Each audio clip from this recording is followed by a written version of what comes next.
Oi, gente! Eu sou o ArchiCast número 131, meu nome é Adilson, e hoje a gente traz o Pritzker de volta como pauta. Os premiados de 2021 são franceses, que têm a readequação de edificações existentes como principal mote de seu trabalho. Desde o início de suas carreiras, a dupla prioriza a não demolição do que pode permanecer e tornar sustentável o que já existe, estendendo os espaços com adições, com simplicidade e propondo novas possibilidades. José Maria Montaner, crítico de arquitetura, descreve o trabalho dos arquitetos como uma continuidade do racionalismo e princípios modernistas, já que permanecem fiéis aos aspectos sociais da modernidade pela sua posição ética e radical. Nas palavras do júri do Prêmio Pritzker, os arquitetos refletem o espírito democrático da arquitetura. A gente está falando da Anne Lacaton, do Jean-Philippe Vassal, da Lacaton e Vassal, que são ganhadores do Prêmio Pritzker desse ano de 2021. E, para comentar a escolha do júri, como a gente sempre faz aqui, a gente tem o nosso time pritzkeriano de sempre. Primeiro, deixa eu apresentar aqui o Bruno, arquiteto urbanista, tem pós em gestão empresarial e é professor de História da Arquitetura. Boa noite, Bruno. Obrigado pela sua presença aqui de novo. Pessoal, boa noite. O prazer é todo meu. Eu que agradeço o convite. Gosto muito de vir, aprendo muito sempre. Muito obrigado. Obrigado, a gente que agradece. E tá também o Caio Dias. Ele é arquiteto, mestre em paisagem urbana pela Politécnica de Milão e sócio proprietário da Projetar.org, portal de concursos voltados para estudantes e jovens profissionais de arquitetura. Boa noite, Caio. Obrigado pela sua presença aqui. Oi, pessoal. Boa noite, tudo bem? É uma honra dividir esse cast de novo com o Bruno. Se vocês quiserem acompanhar uma conversa que a gente teve, ouçam o cast 53 e vão lá no final e vocês vão ouvir uma pegadinha que a gente fez com o Adilson. Muito boa. É sempre pegando pressa. Meu Deus do céu, esses caras me adoram. Bom, e para conversar com os dois, eu tô aqui com a Lili. E aí, Lili, tudo bom?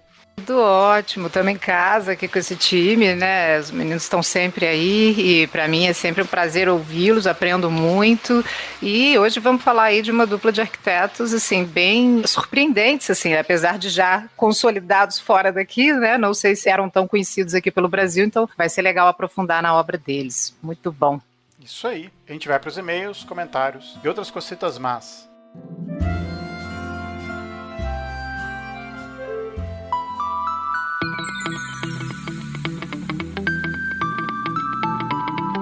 Voltamos com mais uma leitura de e-mails, comentários e outras cositas más.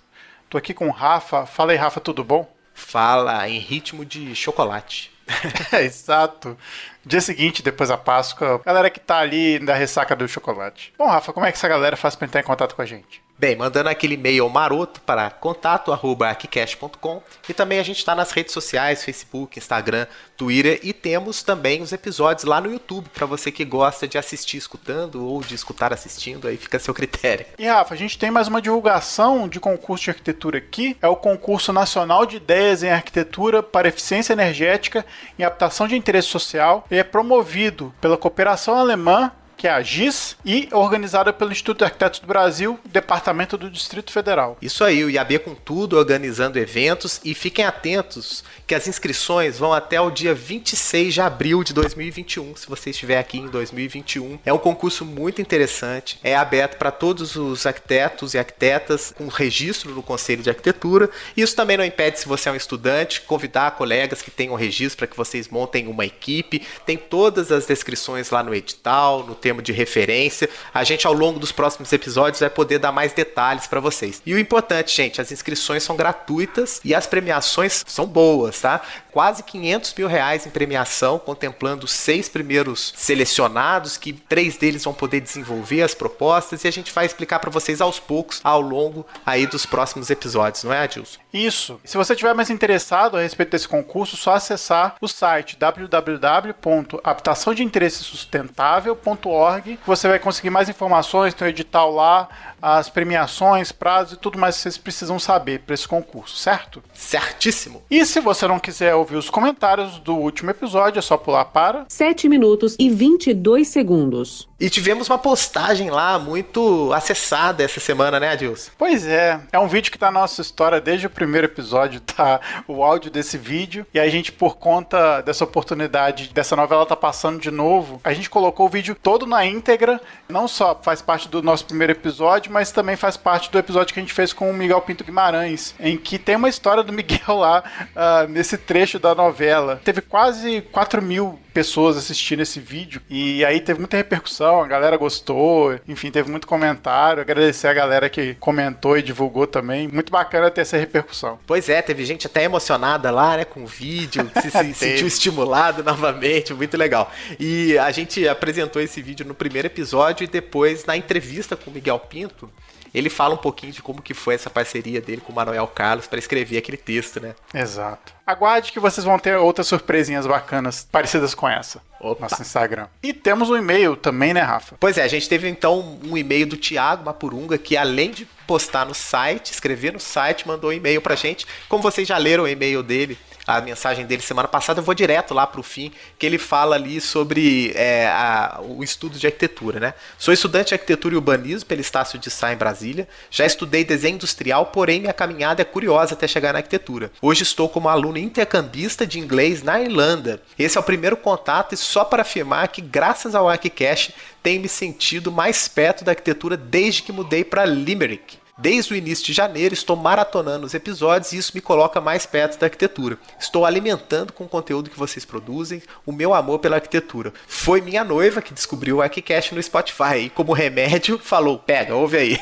Melhorei o meu distanciamento na hora. Obrigado pelo fomento e a perspicácia ao difundir aos 4 cantos do mundo algo tão importante à nossa sociedade. O Brasil precisa de mais arquitetos em todas as suas instâncias e nós precisamos sair do nosso domo. Isso aí, vou ficar por aqui e deixo um abraço em todos vocês. Já os considero pacas. Vida longa ao ArchiCast, saúde para todos nós, meus queridos. Thiago Mapurunga, também consideramos você pacas, né? Isso aí. Obrigado, Thiago, pelo carinho e continue nos escutando e faça que nem sua noiva e apresente seu ArchiCast pra mais gente. Boa. Então vamos deixar a galera ouvir aí o papo sobre o Pritzker. Infelizmente o Rafa não tava, mas rendeu aí um cast bastante grande, bastante discussão. Bruno e Caio gostaram de conversar sobre o Pritzker desse ano. Isso aí. E quem sabe esse episódio não tem um spin-off, né, Adilson? Vamos deixar um outro spoiler no ar aí, né? Opa, é verdade. A gente vai deixar vocês com o episódio de hoje. A gente volta na semana que vem com mais um episódio pra vocês e até mais. Até!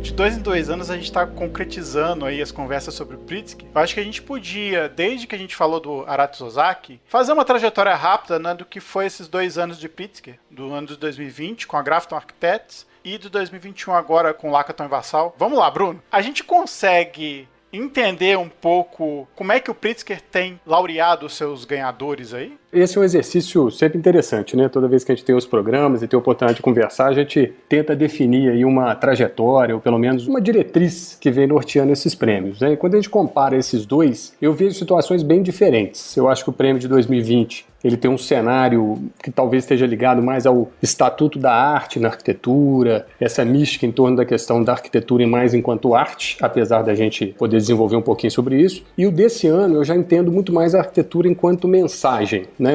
Uma certa mensagem política, uma certa mensagem de um cenário dos tempos. São dois momentos distintos. Lembrando que o Pritzker ele tem essa característica de ser um prêmio do conjunto da obra. Então, em tese, ele não tem o exercício de apresentar tendências, né? O objetivo dele não é apresentar tendência. O objetivo dele, em tese, é reconhecer o conjunto da obra de um arquiteto que, eventualmente, não está nem mais tão no centro da discussão assim, mas pelo que ele contribuiu ao longo da vida, ele recebe esse prêmio. E já esse cenário, então, de 21, eu acho que as condições, inclusive vividas com a pandemia, esse cenário atípico que a gente está vivendo, eu entendo que acabaram propondo uma reflexão diferente. Não é inédita, a gente já vinha percebendo essas mudanças, especialmente ali de 2014, 2016, já mudanças desse período para cá, mas eu entendo que esses prêmios são diferentes. A gente pode desenvolver um pouquinho mais sobre ele aí durante a conversa, mas eu vejo o prêmio da Grafton, apesar de ser um escritório que talvez não tivesse nem a visibilidade de outros grandes premiados, pesou muito talvez uma habilidade projetual, um domínio, inclusive, da espacialidade em termos projetuais para se fazer uma arquitetura muito impressionante em vários aspectos sobre o lado espacial. E agora o prêmio 2021, ele já traz esse componente de surpresa, né? A Lili até levantou bem, eu acho que foi uma surpresa, apesar de já serem uma dupla aí bem premiada nos últimos anos, eu acho que tem um componente ali de uma falta de formalismo, se é que eu posso dizer dessa maneira, uma falta de espetáculo formal que assustou muita gente no primeiro momento, com toda certeza. E aí por isso que eu digo da arquitetura mais enquanto mensagem, mais enquanto discurso. E esse lado de tendência que vem se destacando nos prêmios mais recentes, né? Com certeza concordo com o Bruno na questão da mensagem. Tenho uma visão um pouco mais crítica sobre a questão do júri, propriamente dito, como que eles estão escolhendo os laureados, né? Na minha visão, é um conflito entre o legado dos primeiros laureados, os nomes de peso, os nomes que estavam nas capas das revistas, as pessoas que todo mundo conhecia e tal. E a partir de um momento houve uma preocupação em se trazer nomes não tão conhecidos. Eu gostei bastante do termo que o Bruno falou, que é o espetáculo formal, muito mais voltado na mensagem, concordo com o Bruno com relação a isso. Eu entendo que, por um outro lado, e isso é uma coisa que não sou eu que falo, muitas pessoas falam, por exemplo, a última pessoa que eu percebi que estava comentando sobre isso foi o Gabriel Kogan, filho do Márcio Kogan, de que existe uma preocupação, não sei se é a palavra preocupação, mas existe um receio de que o Pritzker ele tem uma crise de identidade hoje, né? Se o que era a grande preocupação no passado ainda é a grande preocupação de hoje. O Bruno falou muito bem a questão de 2016 para cá, quando a gente teve o Alejandro Aravena, mas eu vou voltar um pouquinho mais. Antes teve um nome que foi um nome muito fora da curva, o laureado de 2002, que é o Glenn Murcutt, que é o australiano, que também tem uma arquitetura muito enraizada na tradição. Pesquisei uma casa dele recentemente, ele falava que era um caminho onde os aborígenes passavam, então a casa tinha esse conceito, mas nada de uma arquitetura espetaculosa, nada disso, né? E eu diria que ali foi o começo de ir fora da curva, né? Mas se a gente vê, inclusive, aqui eu estou com o site do Prêmio Pritzker aberto, 2 anos antes a gente tem Rem Koolhaas e 1 ano antes a gente tem Jacques Herzog e Pierre de Morron, daí a gente tem Glenn Murcutt e depois Jorn Utzon, né, que simplesmente fez a Casa de Ópera de Sydney, entre outras várias obras, e depois a Hadid. Então realmente é uma coisa muito fora da curva ele ter sido laureado naquele período. E daí, depois de 2016, existe então a premiação do Aravena, mas aí nós temos, no meio de tudo isso, nós temos Arata Isozaki, né? Então eu vejo que assim, existe uma busca em se trazer uma mensagem nova, mas ao mesmo tempo não virar as costas completamente com o passado e com o legado do prêmio, que é um legado muito grande e que tem muita gente muito talentosa ainda, que tendencialmente o mundo da arquitetura como um todo espera que seja laureado, né? Eu fico pensando sobre o júri, né, da outra vez que a gente fez sobre o Pritzker, eu acho que foi do escritório dos espanhóis, né? Eu lembro assim do último que eu participei, pelo menos isso ficou marcado para mim, porque tanto o Bruno quanto o Caio estudam muito, né, o Pritzker, né, assim, então tem esse conhecimento mais amplo, né? Não só de olhar ali no site rapidinho, que é o que eu faço, assim, tentando entender o mais geral, mas de fato acompanhando, né, o que isso significa em termos, não de tendência, mas de uma leitura geral, né, assim, do campo da arquitetura e de valores e habilidades, talvez, né, e feitos que merecem destaque de alguma maneira, né? O próprio prêmio é também uma mensagem, digamos assim, que está sendo ali passada, né? Muito diretamente ou não, eu acredito que tenha também alguma mensagem aí por trás que tem muita relação com o júri, que não é o mesmo, né? Então eu queria que você falasse um pouquinho, Bruno e o Caio, também sobre esse júri desse prêmio especificamente, assim. O que na composição dele ajuda a gente talvez a entender as escolhas, né? Até interessante isso que o Caio comentou da crise de identidade, né? Nomeou bem um pouco do que a gente tem visto no Pritzker. Eu acho que está acontecendo isso, assim, tem um tour de force interno que está muito ligado ao júri, né? Há uma crítica, eu fico pensando, porque quando alguém cria alguma coisa, ele tem algumas pretensões, né? E de repente as coisas acabam tomando outros caminhos, né? Em nenhum momento o Pritzker se pretendia isento ou se pretendia um prêmio, vamos usar um termo forte, tá? Um politicamente correto. Havia na parte da família Pritzker essa visão de que a arquitetura estava subvalorizada perante outras artes em termos de reconhecimento internacional. E daí criaram um prêmio para reconhecer, olha, esse camarada teve uma contribuição muito grande na história da arquitetura e especialmente, no início, na história da arquitetura norte-americana, que foi o Philip Johnson. E aí começa um processo de tentar destacar essas pessoas saindo do eixo norte-americano. Aí vai para o Japão, aí depois América Latina, e começa a diversificar um pouco mais. Eu entendo que nunca houve essa ideia do prêmio enquanto mensagem como tendência. tá? Eu entendo que isso não foi uma premissa conceitual. E eles batem muito na questão da arte, da técnica, da habilidade, que associou para alguns o Pritzker com uma corrente de belas artes, né, que entende esse valor do talento, da genialidade, essa história do estatuto da arte, né, que está muito ligado aí a esse conceito do arquiteto artista. E o prêmio sempre teve esse perfil, realmente foi um perfil, olha, é uma contribuição pelo talento, inclusive o termo talento é utilizado, dessa figura e tal. Bom, de um tempo para cá, e aí é até interessante um texto muito bom da Nath Zabalbeskowa, que inclusive é uma colunista do El País, e autora de alguns livros interessantíssimos, minimalismo. As colunas dela são muito interessantes, eu gosto muito, e ela atribui um pouco dessa mudança recente à entrada do Aravena como júri.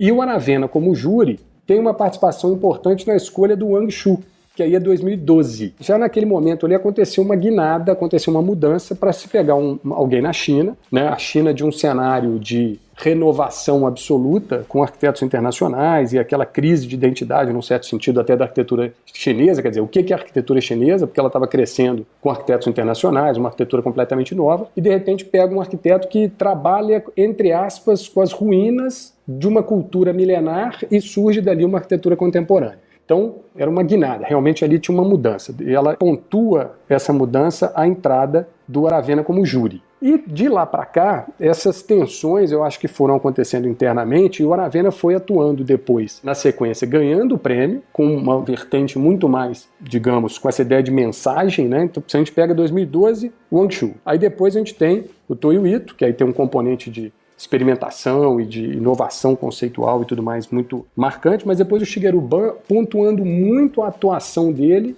de forma proativa na arquitetura para minimizar o impacto de grandes tragédias internacionais. Então já é um componente de uma sensibilidade social, de uma sensibilidade às urgências do mundo contemporâneo. Aí vem o Frei Otto, que tem em 2015 foi um prêmio que era assim, ele estava realmente no limite, teve até uma curiosidade trágica aí, que ele ganha o prêmio tem que ser em vida e antes de receber o prêmio ele acaba falecendo. Então realmente foi um prêmio dado pelo conjunto da obra, mas também um arquiteto sensível a essa questão de eficiência, de uso de materiais e de soluções para conseguir grandes ações, grandes atos arquitetônicos com mínimo de recurso, também tem esse componente. E o próprio Aravena. Aí quando chega o do Aravena em 2016, eu acho que vai coroar isso tudo. É uma mudança. Eu vou reforçar esse aspecto, eu acho que ele é um aspecto bem interessante. Diferente de outros prêmios, ele não está premiando uma obra, ele não está premiando um edifício que mudou a maneira de se fazer arquitetura daqui para frente. Não é um objetivo. O objetivo é, esta figura merece ser reconhecida pelo que fez na vida, trocando em outras palavras. E a palavra talento, arte, habilidade, domínio técnico sempre aparece. Ou seja, há uma questão da virtuose, quer dizer, me parece claro uma questão de virtuose no prêmio. Eu não estou dando prêmio para qualquer pessoa, estou dando prêmio para uma pessoa que tem um talento acima da média. Qual talento é esse? O talento de belas artes, o talento da arte. Nesse sentido, o Pritzker ainda é um prêmio da Belas Artes, assim? Então, não mais. Aí que está o termo que o Caio usou, que eu acho que foi ótimo, que é a crise de identidade. Se você lê a justificativa do Pritzker, ela é um prêmio dado a arquitetos em vida, e que demonstraram ao longo da sua trajetória talento, habilidade, isso, aquilo, outro, parará, e arte, inclusive. Isso era o conceito original do prêmio. Não é uma mensagem, gente, daqui para frente faça arquitetura assim, ou atentem-se para esse tipo de arquitetura enquanto exemplo. Nunca entendi dessa maneira.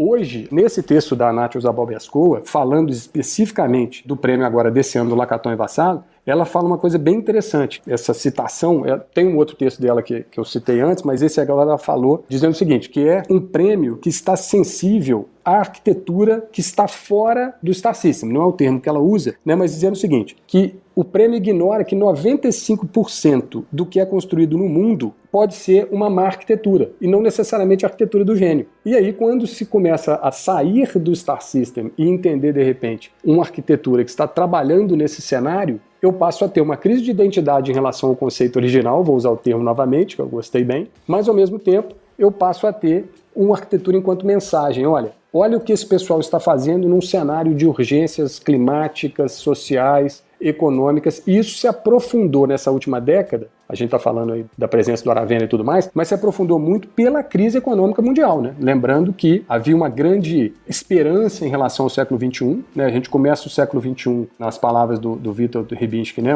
A década Bilbao, né? Que se virava ali depois do Bilbao no final do século XX, aquele encantamento pelas arquiteturas espetaculares, pelos arquitetos do Star System. Aí vem 2001 com 11 de setembro, 2008 com crise econômica mundial e toda aquela magia que se acreditava de uma estabilidade política e econômica vai para o brejo, né? O início de século muito voltado para essas urgências sociais, urgência econômica, urgência climática, e aí me parece que o prêmio vai ficando meio fora de contexto. Quer dizer, como é que num cenário de tantas demandas eu estou premiando um cara que faz um edifício cujo principal mérito dele é ser espetacularmente fantástico ou tecnicamente muito avançado, mas um recurso que só a NASA tem, né? Então é realmente uma crise de identidade.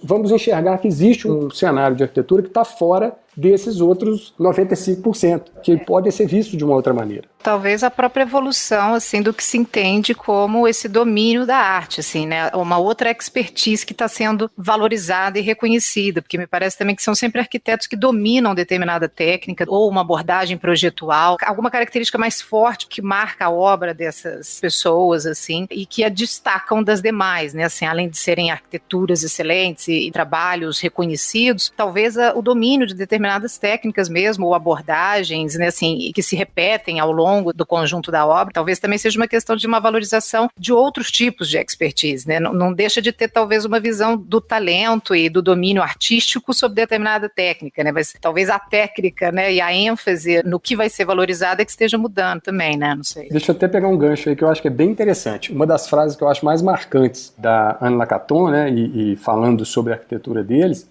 é que eles descobriram, na experiência de vida deles, a gente vai falar um pouquinho disso mais à frente, mas que fazer arquitetura nem sempre é construir. Quer dizer, a arquitetura, essa crise entre a arquitetura construída e a arquitetura enquanto ato, que é uma crise que acompanha a história da arquitetura há milhares de anos, ela enfrenta esse tipo de choque, né? Que é você olhar e falar assim, olha, a expertise do arquiteto pode ser não construir. A expertise do arquiteto pode saber, essa arte, como você bem disse, Lili, ela pode estar em enxergar demandas que não estão necessariamente em criar novas formas, em criar novas tecnologias, mas sim entender, olha, isso aqui está funcionando, precisa desse ajuste aqui e esse ajuste aqui. Eu não vou ter um resultado espetacular, mas eu vou resolver o problema das pessoas. Eu vou transformar a vida das pessoas. Então, nesse sentido que a mensagem é muito forte, né? Porque é uma arquitetura quase não formal. E isso assusta um pouco. É você olhar um edifício que ele está lá em ruína, entre aspas, a intervenção foi olhar e falar assim, olha, a ruína tá jóia, tá beleza a ruína, o que a gente precisa é só abrir um pouco mais, tá? A gente tem que abrir um pouco mais, tá atrapalhando um pouquinho essas paredes aqui, tira o resto das paredes e deixa assim que tá resolvido. Né? Mas é assim mesmo, tem certeza? Não, vamos assim mesmo. E você falou um negócio, Bruno, que até eu li na justificativa do júri, falando que Lacaton e Vassal recusaram, inclusive, projetos urbanísticos que não contemplavam ou que demoliam adaptações sociais que podiam ser melhoradas, né? Tá na justificativa do júri, né? É um ato em prol do que eles pensam enquanto um ato político também, né? Acho que é uma observação do uso, de fato, assim, real também, e de entender, assim, até onde a arquitetura, ou a intervenção, né, urbano-arquitetônica pode ir para contribuir, né, assim, talvez a contribuição seja, de fato, valorização ou a oficialização de determinadas dinâmicas que já estão ali, né, eu li isso também, né, que é um olhar muito sensível, assim, de uma observação de apropriação também dos lugares, né. Isso tudo que vocês estão falando, de fato, é corretíssimo, e eu também concordo com isso. E um outro motivo pelo qual eu entendo, eu tenho dois motivos que eu acho que são importantes aqui de falar. O primeiro deles, enfim, estou pegando como exemplo aqui a Arquidele, mas todos os grandes sites de arquitetura, eles fazem uma pesquisa no começo do ano sobre quem vai ser o vencedor do Pritzker, né? E eu até, para exercício, para esse cast, eu voltei até 2017. Então, o que a gente tem aqui nas pesquisas? Stefano Boeri, que foi meu professor, Giancarlo Mazzanti, David Chipperfield, Jimmy Gang, Francis Kere, Jack Ingalls, Stephen Hall, enfim, UN Studio, todos esses caras, né? Sempre, todos os anos, quem estão sendo colocados, aqui depois de um tempo entra Tatiana Bilbao, Diler Scofidio Renfro, Peter Eisman, etc., Kengo Kuma, David Ajay também, mas sempre são nomes, e isso que eu estou dizendo é o que, entre aspas, a imprensa quer, né? Eu vejo que essa preocupação do corpo de jurados está virando uma coisa interessante por um lado, até porque o Pritzker, que era uma coisa extremamente comercial, está virando cult, né? No meu ponto de vista. Quando você nomeia um RCR, ou quando você nomeia um Amateur Studio, etc., você está indo completamente fora do que o mainstream, e eu acho bem interessante que o Bruno falou do Star System, cria, né, o que ele foi criado. E daí agora também, enquanto o Bruno estava falando, só para efeito de curiosidade, sobre o júri, tendencialmente quem monta o júri é o chair, que é o presidente do corpo de jurados, né? Então eu estou até como efeito de estudo, em 2012 quem ganhou foi o Wang Shu, então, e quem era o presidente do corpo de jurados era o Lord Palumbo, que não é nada mais nada menos que o proprietário da Farnsworth House do Mies van der Rohe, né? O ex, né? Antes de Ex-proprietário. Em 2013, Toyo Ito, quem que era o presidente, continuava sendo o Lord Palumbo. Em 2014, quem era o presidente continuava sendo o Lord Palumbo, que quem ganhou foi o Shigeru Ban. Em 2015, continuava sendo o Lord Palumbo. De repente, quando o Aravena é eleito em 2016, era o Lord Palumbo, e daí já estava no corpo de jurados o Glenn Murcutt, que nem eu falei, o Richard Rogers, que também tem uma visão para arquitetura completamente diferente, e daí então, quem entra como presidente do corpo de jurados é o Glenn Murcutt, e foi por isso que eu citei o nome dele lá atrás. Ele foi jurado durante muitos anos, então ele começa, então quando o RCR ganha, então ele já chama, continua com o Richard Rogers, ele chama a Benedetta Tagliabue, enfim, vai chamando pessoas, esse movimento, a mim ele acontece um pouquinho antes, quando o Krishna Doshi ganha, também é o Glenn Murcutt, que é o presidente do corpo de jurados. E daí, depois, nós temos, eu diria que é um período saindo dessa mensagem, que é o que o Bruno falou muito bem, que é o momento que é o Stephen Breyer, e ele é o presidente do corpo de jurados.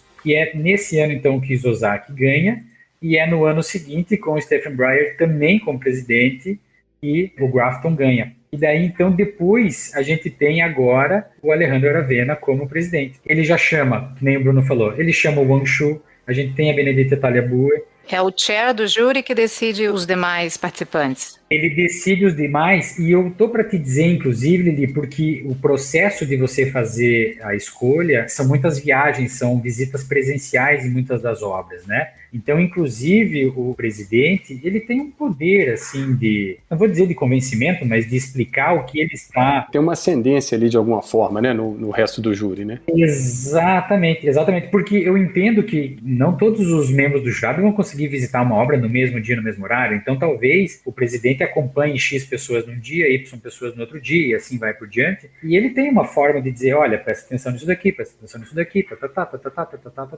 Então, por um lado, a gente tem essa visão, assim, Glenn Murcutt como presidente do corpo de jurados e agora Alejandro Aravena, esse pequeno espaço com Grafton Architects e Arata Isozaki, e acho, inclusive, que vai ser bem interessante a gente fazer a comparação entre esses dois escritórios, com o que a mídia espera do que o Pritzker tenha que ser, né? Com as pesquisas que eles fazem com as pessoas e as votações, inclusive eu vi aqui os resultados das votações, são tipo, quem ganha primeiro é sempre David Chipperfield, que na minha opinião deve ser, ele é merecedor. Assim como o Stephen Hall, também sempre uma aposta recorrente na minha cabeça é o Stephen Hall, o David Chipperfield, mas são posicionamentos completamente diferentes. É muito interessante essa análise, né? Realmente é uma mudança de postura. Eu traria um ingrediente novo pra gente aí. Você falou bem da mídia, né? E aí, num certo sentido, da crítica especializada, da imprensa, das revistas, curadores e tudo mais, que tem um papel importante nesse direcionamento, né? No direcionamento geral. Não necessariamente do prêmio, mas geral. E um aspecto que eu acho que a gente tem que levar em consideração é o seguinte: a gente viveu um bombardeio midiático muito grande na virada do milênio. Do início da década de 90 até os primeiros anos do século XXI, a descoberta, né, o advento, né, da internet, da disponibilização de imagens, na sequência smartphones, e esse bombardeio de imagem, ele mudou um pouquinho a maneira como as pessoas consumiam a arquitetura. Isso é fato. O espetáculo midiático mudou a maneira como se consome a arquitetura. O processo de análise, esse que o Caio está citando, de visitar uma obra, de ter uma experiência visceral com a arquitetura, ele é cada vez menor se comparado ao bombardeio de imagens que a gente passa a ter com as redes sociais e tudo mais. Vou dar um exemplo bem claro disso. Quando eu era aluno de arquitetura, o que a gente via como referência? Quem eram os vencedores do Pritzker? Os meus alunos, quando eles trazem referências, o que eles trazem? Imagem do Pinterest. É uma coisa completamente diferente. Exatamente. E além do efeito Pinterest, né, que o aluno sofre, que é um bombardeio tão grande, que até para achar um caminho, né, o exemplo do Pritzker é interessante. Vamos lá, quando a gente era estudante, você gostava do trabalho do Aravena, se deparava com ele, você ia debruçar mais sobre o Aravena, você ia tentar ver um pouco mais do trabalho dele, você ia tentar descobrir mais e tal. Hoje, você não tem tempo de assimilar quem daquelas fotos do Pinterest que te interessou. Na realidade, você não tem referências. O que a gente vê é um bombardeio de imagens, e se você pegar assim, olha, quem é o arquiteto que fez isso? Ah, isso eu não sei, eu gostei dessa imagem aqui, dessa quina. E esse lado aqui do projeto? Não, esse lado eu nunca vi, nem vou ver. Eu só vi a foto deste lado aqui. E por que eu estou falando isso? Porque no momento que você tem um prêmio para um escritório que tem uma abordagem não formalista, como o Lacaton e Vassalo, né? Uma abordagem não formalista, uma abordagem não espetacular. Isso é muito mais difícil para ser consumido enquanto imagem. Muito mais difícil, né? Se você pegar as fotos dos projetos, a gente tem uma... E aí a gente pode entrar um pouquinho nessa seara também, um certo fascínio pela desmaterialização, né, que é algo que já vem na arquitetura contemporânea do final da década de 90 para cá, esse fascínio pela desmaterialização, essa redescoberta da transparência, essa redescoberta da imaterialidade, isso é muito forte, é muito contemporâneo, mas o que a gente vê é uma não forma, é uma ausência completa, né, daquela imagem espetáculo. E quando você está passando lá no Pinterest, não vai ser a foto Lacaton e Vassalo que você vai parar. Você vai ver meia dúzia... É fato, né? Você vai ver meia dúzia de pilares sem acabamento, vai ver um vidro com uma esquadria que aparenta ser muito simples e às vezes é simplérrimo, porque é quase uma telha de plástico, né?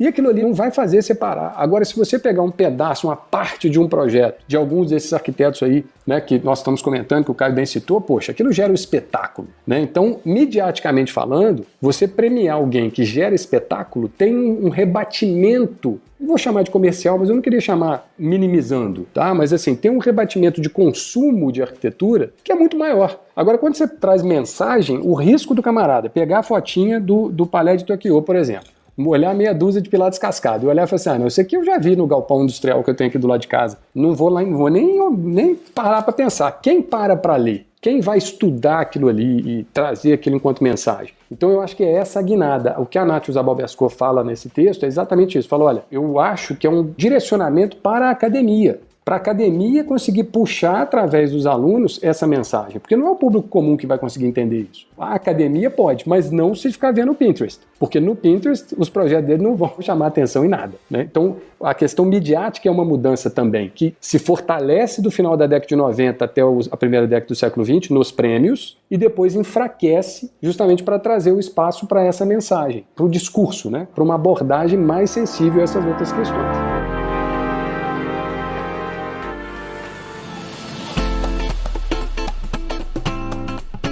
Agora, para a gente começar a destrinchar sobre os ganhadores, a gente podia falar um pouco do casal, né? A Anne Lacaton e Jean-Philippe Vassal. Eu tive a oportunidade de ver alguns vídeos para a gente conversar aqui, como eles são típicos franceses, assim. Como eu vou explicar isso? Eu acho que nem precisa explicar. Que são os típicos franceses? É típico francês, já entendi. No sentido de que tem uma fala tranquila, de que entendem o valor da sua própria obra e não tem uma postura... Até eu acho que tem um pouquinho, assim. Uma postura... Não tem soberba sobre o que eles falam, mas tem uma certa humildade em reconhecer o que é necessário fazer. Então eles sabem muito bem o que eles querem fazer. O tipo de arquitetura que eles querem promover e que eles querem implementar. E que de alguma forma entendem o recebimento desse prêmio, não se gabam a respeito disso, mas são muito simples também. Eu acho que são arquitetos muito, muito interessantes de você acompanhar o que eles falam. Eu não sei se é a impressão que vocês têm também, se vocês leram, conheceram alguma coisa dele. O que vocês têm para falar sobre o casal? Eu fiz uma pesquisa sobre eles, né? A Lili vai falar, o Caio fazendo as pesquisas dele. Que bom!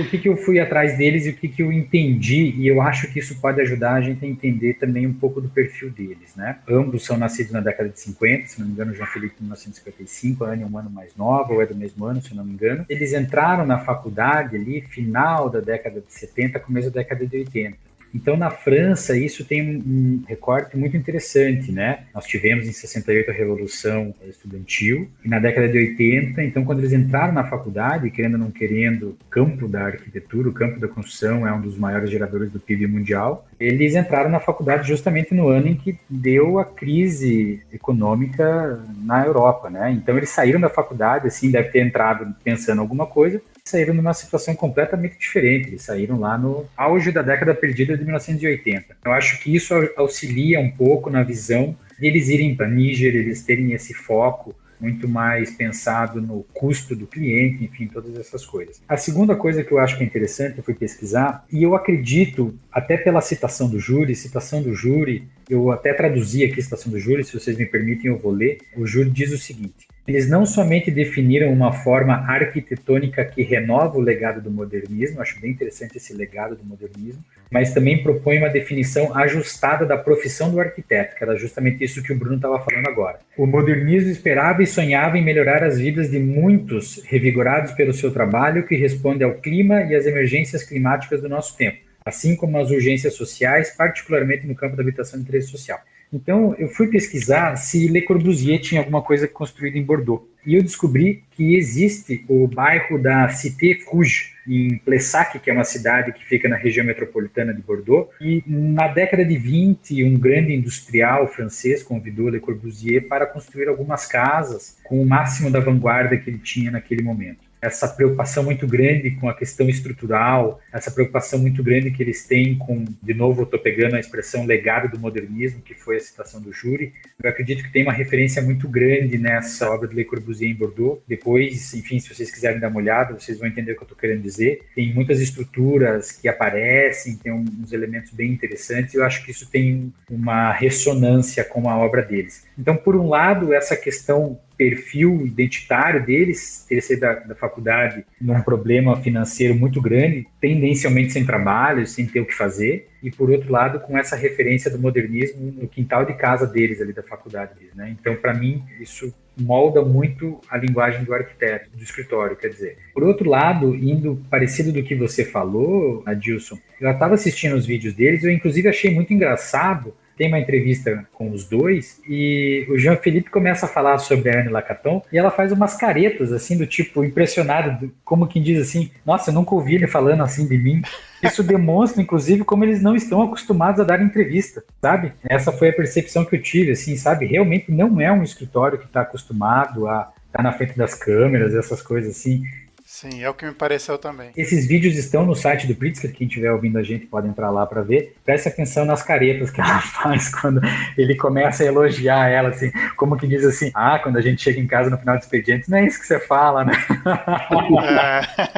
Mas é interessante mesmo, ela faz umas expressões, agora que você está comentando, ela faz umas expressões assim, parece aquela coisa de casal que tem muito convívio há muito tempo, né? E aí quando você fala alguma coisa assim, às vezes em família, olha com aquela, é isso que você pensa, né? Mas é interessante. Essa associação com, digamos assim, o valor social, né, que estava embutido na ideologia modernista, né, de pensar a cidade e a própria arquitetura, é uma associação que os críticos fazem, e você fez, Caio, ou eles trazem isso também no discurso, eles fazem essa menção? Eles fazem essa menção, talvez não de uma forma muito explícita, tá, Lili? Eu conheci o escritório quando eu em 2008 fui para a Itália, né, fazer meu mestrado, e algumas pessoas falavam sobre eles, mas assim, não era um escritório conhecido e ninguém rasgava muita seda para eles, né? Inclusive, parênteses à parte, em 2008, que foi o ano que eu fui morar em Milão, foi justamente o ano em que a Grafton Architects concluiu o campus da Universidade Luigi Bocconi. É bem impressionante, né? É a comparação para a FGV de São Paulo, assim, é a escola de economia. Eu morava numa residência de estudantes, eram 70 estudantes, e tinham alguns estudantes que eram da Bocconi.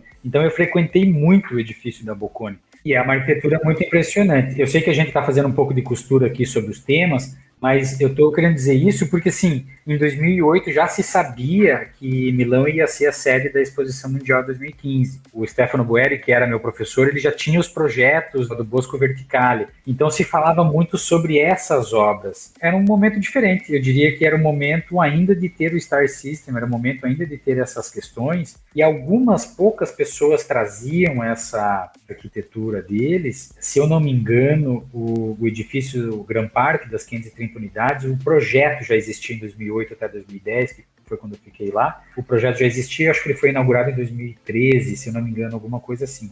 Era até analisado de uma forma um pouco crítica, e eu até revendo o site deles, eu entrei e eu lembrei dessa crítica que se fazia, porque eles sempre falam assim, a gente entra muito no ecossistema daquele edifício, daquela região especificamente. Mas se a gente for ver todos os edifícios que eles fazem essa proposta, eles têm inclusive em países diferentes, com até microclimas diferentes. Por exemplo, Milão está no pé dos Alpes. Tem uma outra torre que está na Bélgica, que é muito mais ao norte, já perto da Holanda, um frio muito mais intenso, etc. A estratégia é a mesma. Então tinha um pouco de analisar como uma coisa muito interessante do ponto de vista até de custo, né? Mas dizendo, olha, edifícios antigos também tem uma questão muito complexa de fluxos, né? O modernismo não pressupunha muita socialização nos corredores, dar muito espaço para essas áreas de convivência, etc., né? Tinha essa questão também. Eu li que eles trabalharam, todos dois, com planejamento urbano, assim, também, né? E fico pensando se essa visão também mais macro e das questões urbanas também não afeta, de certa forma, o raciocínio arquitetônico e projetual deles, né? Os dois foram, né, se especializar nessa área, ela na França mesmo, no mestrado, e ele na África, né? E achei curioso, assim, né? Os dois terem uma especialização e apesar de, digamos assim, o conjunto da obra, né, tá mais voltada às reformas mesmo, né, do objeto arquitetônico, trabalham com o espaço público, tem uma visão, né, específica, né, de como intervir no espaço público, mas com uma especialização, né, e um interesse acadêmico de estudo na área do urbano, né. Não sei, isso me chamou atenção também, né. Não sei se vocês percebem isso ou se acham que isso tem alguma também influência, às vezes, na forma de desenvolvimento dos projetos, mas acho que a gente pode até, às vezes, entrar um pouquinho nos projetos, né, e ver um pouco, né, assim, por exemplo, o próprio, a gente está falando, né, do início da carreira deles no Níger, né. Falando um pouquinho até desse perfil de formação, né, que eu acho que é realmente interessante, e eles têm uma formação europeia, né, e aí aquela formação francesa naquele determinado momento, e acho que a preocupação com o urbano, que a Lili falava, já vem um pouco nessa origem desse entendimento da própria arquitetura moderna, desse interesse pela arquitetura moderna. Pegando o gancho aí da fala de vocês, né, isso é um elemento marcante de uma retomada, consciente ou não, mas essa preocupação do papel transformador da arquitetura e aí, no caso, desse engajamento, em certo sentido, da arquitetura moderna. Agora, é muito interessante na narrativa deles o tempo inteiro, onde eles citam essa experiência no Níger, né? Então, recém-formados, aquele cenário ainda de incertezas, né, vão para o Níger. E aí, lá, nas palavras até de uma das entrevistas, a Ana Caton citando que lá eles descobriram que eles tinham que redescobrir a arquitetura, né? Que eles tinham que reaprender a arquitetura. Aquilo tudo que eles aprenderam naquele cenário europeu, de alguma maneira, tinha um valor parcial perto do que eles viram lá, que era um cenário completamente diferente, né? Uma realidade completamente diferente. Fica aí a dica, o Caio comentou anteriormente, mas vejam os vídeos, tem um vídeo que é especificamente sobre essa experiência na África, e é aquele cenário de filme, né? Estamos falando de deserto, de uma aridez quase total, quase absoluta, então é um cenário diferente. Interessante nas palavras deles, né? Assim, o que eles descobriram lá? Que os recursos eram mínimos, né? Não tinha nada, num lugar onde se fazia de tudo. Quer dizer, as pessoas viviam tal como se vivia na Europa, num grande centro, mas sem recurso nenhum. Então, a redescoberta dessa simplicidade, eu acho que foi marcante na maneira deles trabalharem. E eles pontuam isso muito. Esse período de redescoberta, esse período de dar valor para o mínimo, né? Para o mínimo, da inovação, da improvisação, desse aprendizado de trabalhar num cenário onde graveto, palha, piaçava, né? São elementos de utilização da arquitetura, é uma redescoberta, né? E aí essa redescoberta, eles atribuem a esse período essa preocupação com o valor das coisas, seja na preocupação com não demolir, quer dizer, isso é um mantra deles, né? Então, até uma abordagem interessante, que é essa de demolir é sempre a solução mais fácil. E é mesmo, né? A gente, enquanto atuação de arquiteto, muitas vezes você se pega numa solução simplista. Bom, qual que é a solução? Demolir o que está aqui, né? Ou retirar o que está aqui, que pode ser algum elemento, uma pré-existência natural, alguma coisa do tipo, eu vou trabalhar do zero, né? E aí isso me facilita. Então, a solução mais fácil não necessariamente é a melhor. Quem vem de um cenário onde o recurso é escasso, entende essa sensibilidade de uma forma diferente. Poxa, eu vou demolir um bloco de apartamentos com 560 apartamentos, ou 3 blocos de apartamentos com 560 apartamentos para construir outro. Faz sentido isso? Essa improvisação também vem daí. Falou, o que eu consigo fazer com isso? Então, vocês comentavam bem sobre os problemas funcionais, né, de circulação, às vezes, dos edifícios modernos, até esse tipo de transformação. Poxa, eu tenho 3 elevadores apertados. O que eu consigo fazer? Aí eu consigo fazer um elevador maior e uma nova escada. Quando a gente vai para a minúcia do projeto, não é simplesmente a casca. É uma solução, muitas vezes, desse tipo. Eu tenho que demolir uma escada aqui dentro, colocar mais uma aqui do lado. Trabalhoso, demanda muita energia. E o resultado visual, às vezes, é muito pequeno, né? Às vezes você olha uma arquitetura e fala, pô, mas mudou só isso, né? Mudou só isso, mas revolucionou determinada forma de ocupação. Essa preocupação com esse lado, com recurso econômico, com ser fiel a um orçamento, com trabalhar dentro das limitações econômicas e que tem rebatimento no convívio das pessoas, esse aprendizado vem de lá. E eles deixam isso muito claro, né? Eles pontuam isso muito claramente. Então é um legado que vai com eles para a vida inteira. Mesmo onde os recursos já não são tão limitados assim, esse legado permanece, de ter essa atenção. E aí cria-se um eixo de trabalho, é esse de pegar edifícios, blocos modernos que estão subutilizados ou degradados e reformá-los. ao invés de demolir e reformar, criando microclimas, ampliando ambientes, novas soluções energéticas, e aí sim uma arquitetura com os 3 pilares, né? Quais são os 3 pilares? É o pilar econômico, ecológico e social, né? Os 3 pilares é onde eles pontuam a sua produção. Só voltando um pouquinho ali, o que o Bruno estava comentando sobre a viagem do Níger, né? Eu entendo que toda grande história, né? Todo mito, né? Toda grande história começa com o mito. E para mim, a coisa do Níger, para eles, é o mito deles, né? Tem toda uma construção de linguagem aí. Eu acho que, com certeza, é uma coisa muito importante na vida e na carreira deles, mas com certeza eles souberam utilizar isso de uma forma muito inteligente para replicar o discurso e utilizar isso do mantra, né? Eu acho que, enfim, esse parênteses era uma coisa bem interessante de se fazer.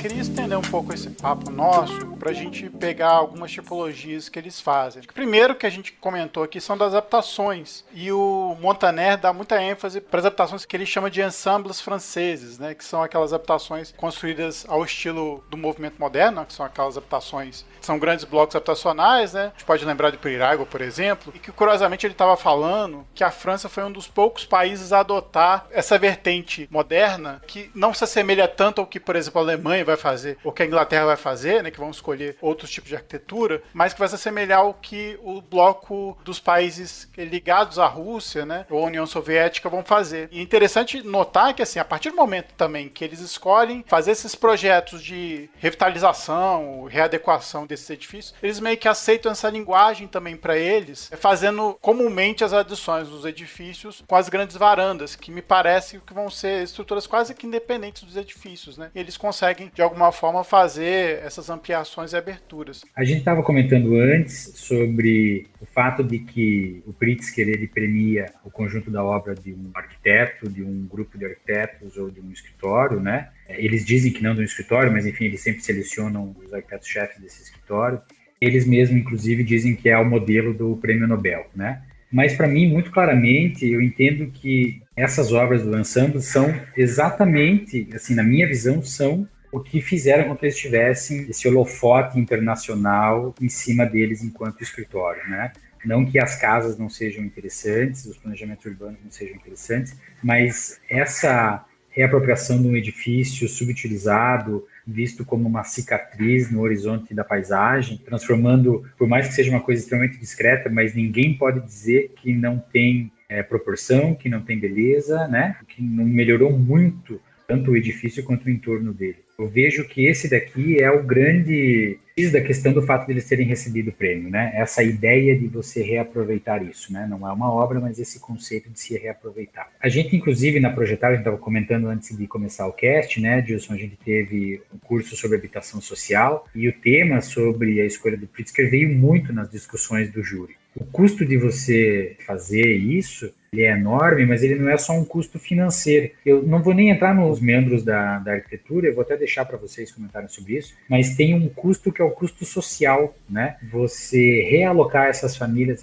vão precisar de um local para elas irem. O processo de você demolir, ele é um processo traumático para todo o entorno. Existem muitos casos de demolição de edifícios em que o resultado não ocorreu conforme foi planejado, o edifício não colapsou na vertical, como é a forma ideal que ele aconteça. O processo de limpeza do canteiro de obras, ele é muito complexo também, tem toda a questão de separação imagino que esse é um edifício da década de 60, 70, então ainda se usava amianto, ainda se usava todos esses materiais, tem toda essa preocupação de tirar tudo isso do canteiro de obras, para daí começar uma construção nova, né? Então tem, além de tudo isso, e a gente sabe que um canteiro de obras, nós todos aqui, né, em algum momento da nossa vida fomos ou somos arquitetos de canteiro de obra, né? A gente sabe como que um canteiro de obra ele é estressante para o entorno, né? Barulho, questão das vias públicas, ele para o transporte, tudo isso. Então, o fato de você entrar com uma estratégia, no meu ponto de vista, que é uma estratégia que você está... Primeiro, você está adicionando espaço. Quem que não quer ganhar mais área na sua casa, no seu apartamento? Primeiro de tudo, né? Isso é uma questão que 100% das pessoas entrevistadas vão concordar com isso. Principalmente as pessoas que moram numa edificação de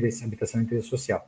Uma coisa que é atual, muito mais tecnológica do que a pessoa tinha antes, muito mais bonito, ou seja, valorização do que é meu, né, daquela unidade habitacional que é minha, eu tenho um carinho muito mais especial por ela agora, enfim, né. Estou partindo do pressuposto de um olhar de arquiteto, né, que também não é o olhar da população. Pode ser que alguém olhe e fale assim, putz, essa bosta toda cheia de vidro, eu gostava mais quando eu tinha, né, minha parede e tal. Eu entendo que do ponto de vista, assim, você trazer uma casca, não é só a casca, ela também tem a área construída ali, que inclusive alguma das unidades quase que dobrou de área, né?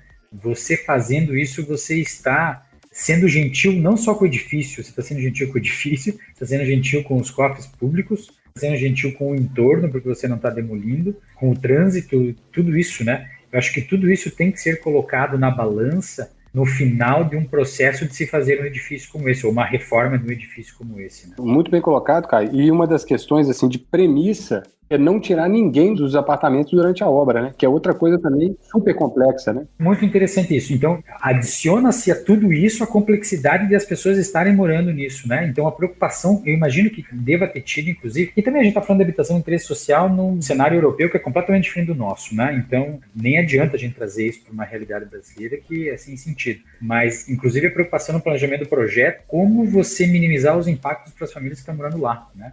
Concordo com você, assim, eu acredito que a tipologia que consagrou um modus operandi, né, da arquitetura deles e que levou ao prêmio, ela está muito ligada a esses conjuntos habitacionais. A gente tem os grandes edifícios institucionais, que seria uma outra tipologia. Então a gente tem o exemplo do Palais de Tokyo, né, que aí é um exemplo dessa reinterpretação, para usar um termo da moda, né, a ressignificação do espaço, né? Eu tenho lá um edifício que era entendido como um edifício em ruína, entre aspas. E, de repente, faltou alguém chegar e olhar e falar assim, olha, isso aqui não é uma ruína, isso aqui é um espaço com potencial para ser reinventado, ressignificado. Né? Então, isso é uma tipologia que impressiona e que tem seu impacto, mas eu tenho certeza que essa visão sobre os blocos habitacionais modernos talvez tenha sido o divisor de águas, né? Porque a maioria olha para os blocos com o olhar do o que eu vou fazer com isso agora? Né? Eu tenho um edifício que ele já tem algumas décadas de história, ele já está sofrendo com o tempo e, além de tudo, ele está muito ligado a esse estigma que o Adilson comentava.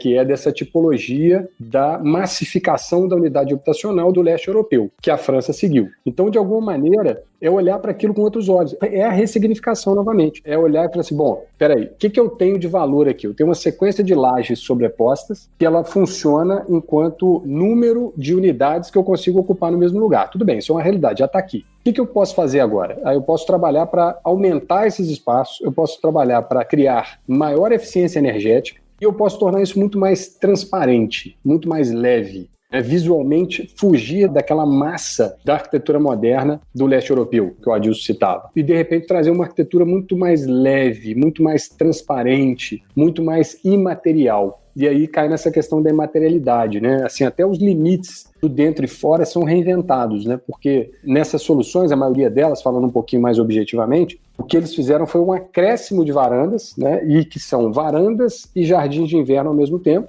alguns deles com fechamentos em plásticos, né, em polímeros por fora e vidro por dentro. Então, com isso, você tem uma estufa, e aí o fascínio pela solução da estufa talvez esteja ligado a um pouco do mito, né, como o Caio bem falou também, né, acho que todo arquiteto, de alguma forma, constrói um pouco do seu mito. Né? Então, concordo, o mito do Níger e aí esse mito também da estufa, de entender um controle climático em cima de uma coisa muito simples. Então, eu encapo o edifício com uma nova fachada, uma nova membrana, que é algo também extremamente contemporâneo, e depois eu consigo criar controles térmicos ali dentro. Para o inverno aquilo funciona como uma estufa, no verão eu abro aquilo tudo e eu tenho a circulação de ar em torno daquilo. E essa solução combinada à reformulação das circulações verticais transformaram o edifício por completo. Então, concordo, transformaram a cara do edifício, transformaram o entorno, transformaram, né, toda a maneira de se interpretar. E aí eu vou usar o termo de novo, está batidíssimo, mas eu acho que ele se aplica, ressignificação. Eu tinha um blocão de apartamento de habitação social. E, de repente, eu passo a ter uma arquitetura leve, transparente, economicamente viável, numa solução construtiva onde eu atuo ou por fora ou dentro dos núcleos. Eu não entro nas unidades de ninguém, praticamente. Mantenho as pessoas morando ali dentro. E isso vira um modus operandi. Aí eu posso aplicar isso em vários lugares. E, de fato, eles começam a aplicar isso em vários lugares. A comparação que eu ia fazer é o seguinte, as habitações, e é claro que uma comparação completamente desproporcional, e eu sei disso, tá? As habitações sociais do Aravena, no interior do Chile, onde ele dava a possibilidade ou permitia que o habitante daquela unidade fizesse quando ele tivesse o curso, quando tivesse a verba para poder fazer, da forma como ele entendesse. E essa questão, que eu também vejo de uma forma parecida, é a adição de uma área ou de uma fachada, enfim, de um conjunto de tudo isso, ele é feito daí pelo arquiteto, com o traçado do arquiteto e com uma preocupação muito mais holística com a cidade. De novo, não estou dizendo que as duas devam ser comparadas diretamente, mas só como um efeito de como que as duas estratégias, elas são interessantes, tanto é que, na minha visão, foi aquela estratégia que também rendeu a Aravena, o Pritzker dele, mas eu vejo que dessa forma, inclusive falando em escala, falando em um problema humano, não só urbano, mas humano, essa possibilidade, ela é muito mais efetiva, ela tem muito mais escala, ela pode ser aplicada em qualquer lugar do mundo. Outros arquitetos podem reutilizar essa estratégia com a sua determinada linguagem, e isso também vai ficar bonito em cada uma das cidades, se adequando com climas, identidades, culturas, etc. Então eu vejo essa estratégia como uma estratégia realmente global e que ela tem com pouca intenção muito impacto, sabe? Grande poder transformador, né? Que é até um termo que o Júri usa, né? Que é uma arquitetura de grande poder transformador, mesmo sendo pouco visual, pouco formal, né? Isso parece ter um pouco a ver com uma das características do processo de projeto deles, destacado aí nos artigos, né? E tendo até que também na própria fala do Júri, né? Que é um processo de projeto de dentro para fora. Essa percepção apareceu em mais de uma fala, assim, nas pesquisas que a gente fez, né? Há um interesse deles ali também sobre comportamento e apropriação, né, dos usuários, tanto de observar aquilo que já acontece, né, em situações que eles vão intervir nas pré-existências, né, quanto também de imaginar um espaço possível, né, e que reverbere os usos e as apropriações que eles imaginem que vão acontecer. E que o exterior, o tratamento das fachadas, ele é muito mais uma resposta a essa dinâmica interna do que propriamente compositiva, talvez é uma fachada que muito mais comunica uma relação interior-exterior do que propriamente se anuncia como um elemento de diálogo do exterior, exclusivamente, né? Assim, vocês percebem isso nos projetos? Isso faz sentido para vocês na análise dos projetos? Na minha visão, Lili, em partes sim e em partes não. Porque, com certeza sim, né? Porque essa preocupação, ela é inerente. Mas eu, por exemplo, estou aqui com o site do prêmio aberto e eu estou vendo não o edifício de 530 unidades, o edifício de 90 unidades, se não me engano é em Bordeaux. E tem um jogo de sacadas, assim, muito elegante, muito bonito, isso daí existe. O senhor me permitiu o trocadilho aqui, tem umas sacadas no projeto, né? Tem uma sacada desse. Desculpa, não resisti, perdão. O Rafa não está aqui, né? O Rafael foi lembrado. Rafael foi lembrado. Bem lembrado. Mas o que eu ia dizer é que também eu acho difícil, não sei, chutando o número, que existam 10 mil edificações dessa na Europa. É difícil ter 10 mil estratégias diferentes também, sabe?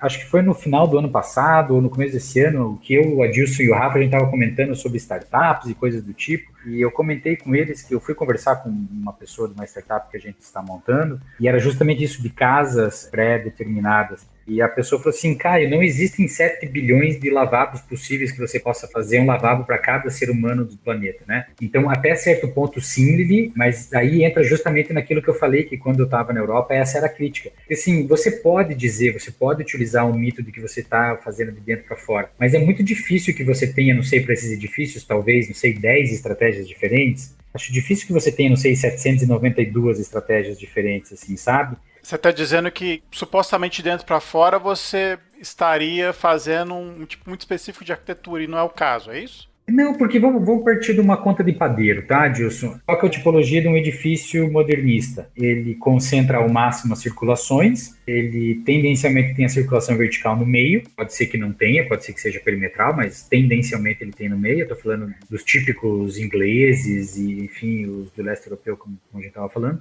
Então, assim, você tem uma tipologia para atacar o que tem a escadaria para fora. Você tem uma tipologia para atacar o que tem a escadaria no meio. Tem uma tipologia... Você não pode ter uma escada que vai na horizontal, né? Você não pode ter um elevador que sai da quadra, faz a volta na cidade e volta. Então, tendencialmente, existe um número finito de estratégias que você pode fazer. Com isso, eu estou querendo dizer que a estratégia de dentro para fora é verdadeira? É verdadeira. Agora, cada projeto a gente entra na minúcia e cada projeto tem uma estratégia individual. Eu não sei se eu compro muito esse prato feito, sabe? Mas não sei se é exatamente isso que está sendo dito. Eu acho que é mais mesmo assim, compreender a estratégia de definição de determinadas materialidades e de diálogo ali compositivo muito a partir de dinâmicas interior e exterior. Outros arquitetos partem de uma premissa talvez até mais urbana, mais externa, né, assim, mais relativo à escala. Outras premissas às vezes influenciam o desenvolvimento do objeto como um todo, claro, né, mas nas escolhas também ali de elementos e, né, de materiais que fazem um diálogo mais imediato ali com aquele exterior, né? Então, assim, eu concordo com você, assim, que às vezes é, de fato, talvez um tipo de abordagem que eles entenderam ser interessante nesses diferentes perfis de projeto, né? Assim, não acho que eles façam, de fato, uma solução para cada um dos projetos, ainda mais tendo programas replicáveis, assim, né? E a intenção também de transformar a partir de uma replicação de coisas boas, né? Assim, transformando arquiteturas existentes, melhorando pontualmente a partir de pré-existências. Eu não sei se é bem nesse sentido, assim, né, de que não é romantizando tanto, né, a estratégia. Eu acho que ela é uma estratégia projetual, né, e a boa arquitetura se faz também, né, do reconhecimento de boas soluções ali, né. Então talvez seja algo que eles façam uso, de fato. E eu vou te dizer como que eu cheguei nesse ponto de vista, porque eu entrei no site deles e, enfim, abri todos os projetos, li todos os projetos. Fora isso, eu abri o currículo. Eles têm na página deles o currículo. E lá tem todos os projetos que eles fizeram.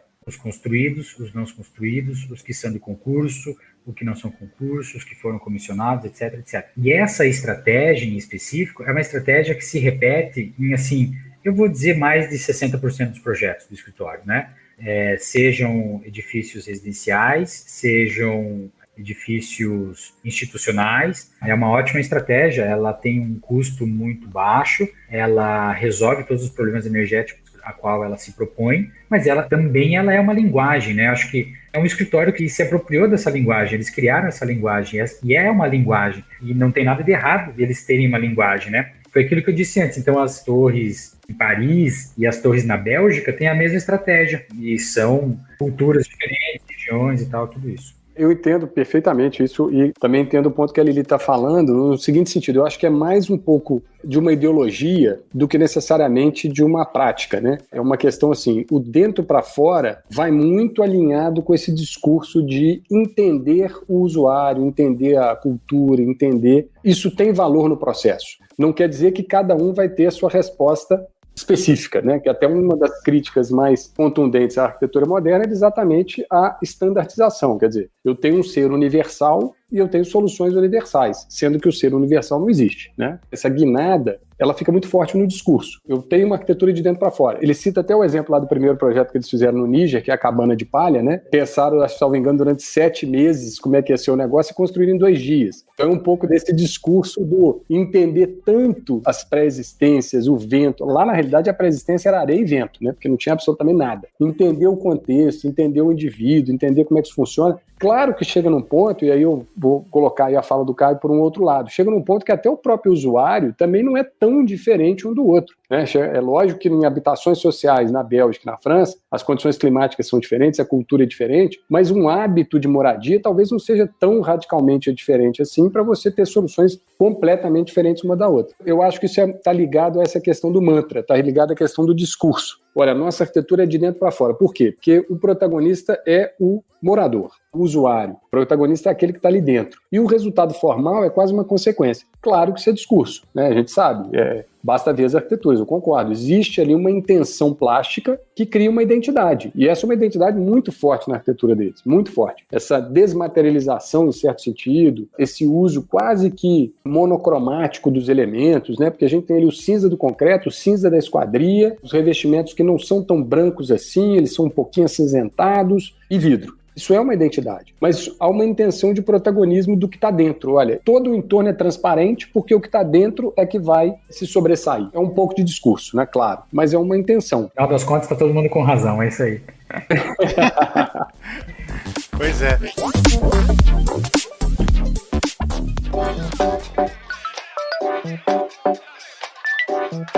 E até queria pontuar um dos projetos mais importantes deles também, que eu acho que não só as adaptações deram visibilidade, mas o Palais de Tokyo, em Paris, que também deu muita visibilidade para eles, principalmente no campo das artes, né? Que foi para qual eles fizeram esse projeto. E esse projeto eu acho que cai como um excelente exemplo, quem nunca viu eu sugiro que pesquise, porque cai um excelente exemplo dessa ressignificação, porque é um edifício Art Deco que tem uma monumentalidade parisiense, vamos falar assim, um edifício que se impõe pelas suas proporções, pela escala, pelo seu sistema compositivo e numa estética Art Deco. A gente já tem um edifício desprovido de adornos, com elementos mais verticais, mais geometrizados, mas ainda muito imponente e muito robusto.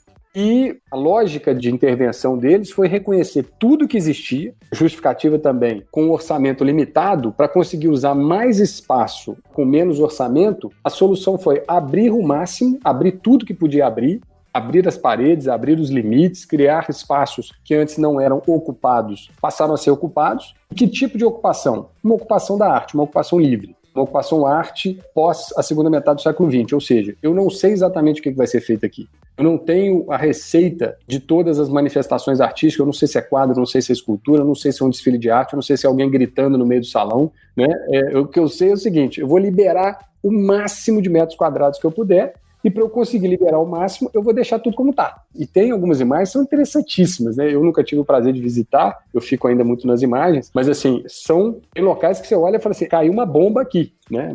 A tubulação que estava pendurada praticamente continua pendurada. É uma abordagem diferente, é esse olhar, é chegar e olhar e falar assim, do jeito que está, isso aqui tem valor. Eu não tenho necessidade de mudar isso aqui tudo. E aí, por isso que a palavra humildade, em certo sentido, uma abordagem humilde, que também está ligada ao mito, que também está ligada ao discurso, mas ela também se aplica, porque isso exige uma certa humildade do próprio arquiteto, né? A gente brinca que, às vezes, arquiteto é igual o cunhado quando você pede opinião, né? Se ele chegar lá e falar que tá tudo ok, que é isso mesmo, você vai falar, pô, o cara nem deu atenção pro meu assunto, né? O arquiteto, às vezes, é isso. Quando ele chega e fala assim, cara, deixa eu te falar um negócio, não mexe em nada não, que tá resolvido, é isso aqui. Pô, o cara nem deu atenção pro meu assunto, não fez nada aqui. Mas, às vezes, o negócio é isso, é chegar e falar assim, isso aqui funciona desse jeito, pode usar que vai funcionar. E acabou virando um espaço super alternativo, super valorizado, exatamente por oferecer imagens e cenários completamente diferentes do que se esperaria de um espaço de arte. É atribuído, talvez seja um pouquinho forçado, mas, por exemplo, a própria Natchez Abobescoa, ela atribui essa estética industrial da arquitetura contemporânea muito à influência artística do Palais de Tokyo. Acho um pouco forçado, porque essa intervenção mais marcante deles foi em 2012. Com 10 anos, não sei se daria o suficiente para conseguir fazer com que essa estética industrial ganhasse força. Industrial no sentido dos elementos em concreto, aparentes, e com as instalações metálicas todas aparentes, que está muito recorrente na estética contemporânea, não dos grandes centros, mas da arquitetura do dia a dia, né? Cada vez mais isso está presente no mobiliário, cada vez mais está presente na estética da contemporaneidade e,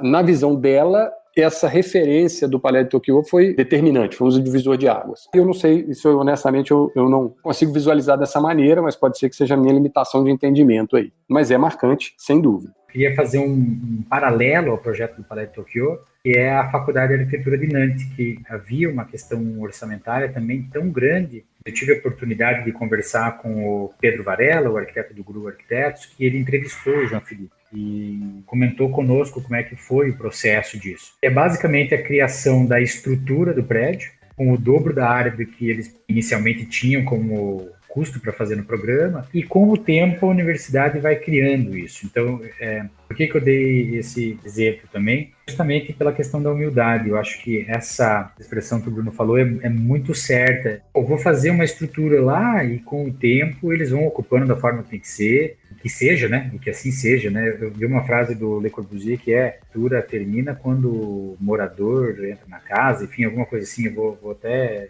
pegar essa frase, mas enfim, eu entendo que essa forma de você utilizar esse espaço, e não só a escala, né, Bruno, a localização do Palais de Tokyo é uma localização extremamente nobre na malha haussmanniana de Paris. Então imagine você jogar tudo isso aqui para fora, né? Então eu vejo que isso, inclusive para a sociedade parisiense, que é uma sociedade totalmente cool, totalmente, né, fora de padrões, etc., fazer isso seja uma coisa que vai muito de acordo com o que eles esperavam também, assim, ou não esperavam, mas ficaram muito contentes, assim, né? Eu sei que as críticas foram muito positivas, né? Mas tenho certeza que eles anteciparam muito bem esse processo de fazer isso, né? Entrando aqui na questão também do trabalho dele como docentes, para a gente falar um pouquinho, né, dessa experiência. Eu não sei o quanto de informação nesse sentido a gente tem, assim, mas todos dois, né, são professores, né, e são professores já há muito tempo, né, então trabalham na docência e na pesquisa. Ela é professora, né, associada de arquitetura e design em Zurique, né, na Suíça, e ele em Berlim, né, numa universidade em Berlim, mas ambos já lecionaram em diferentes países europeus, incluindo Itália, França, e aparentemente eu acho que eles levam para a escola também, para a prática de ensino de projeto, esses questionamentos, e há uma atitude de pesquisa e de investigação com relação ao processo de projeto que faz parte do discurso que eles trazem, né, na justificativa do desenvolvimento das obras, né, assim, em toda abordagem. Sabem um pouco sobre essa visão com relação ao ensino, o que eles pensam e o que eles praticam? Eu vi a Anne falando sobre essa prática de ensino que eles têm e de como eles tentam adotar essa política do reaproveitamento e tentam passar isso para os alunos como algo importante. Não sei necessariamente se eles têm alguma metodologia, eu acredito que não, né? Se você tem um professor que tem uma metodologia específica. Mas eles falam no sentido de acreditar nas novas gerações de arquitetos para fazer melhores arquiteturas, assim. Não necessariamente seguir o que eles fazem, mas eles acreditam no ensino enquanto ferramenta, assim, de mudança do status quo arquitetônico e o que o arquiteto pode trazer de contribuição enquanto aqueles que constroem espaços, enfim, para uma...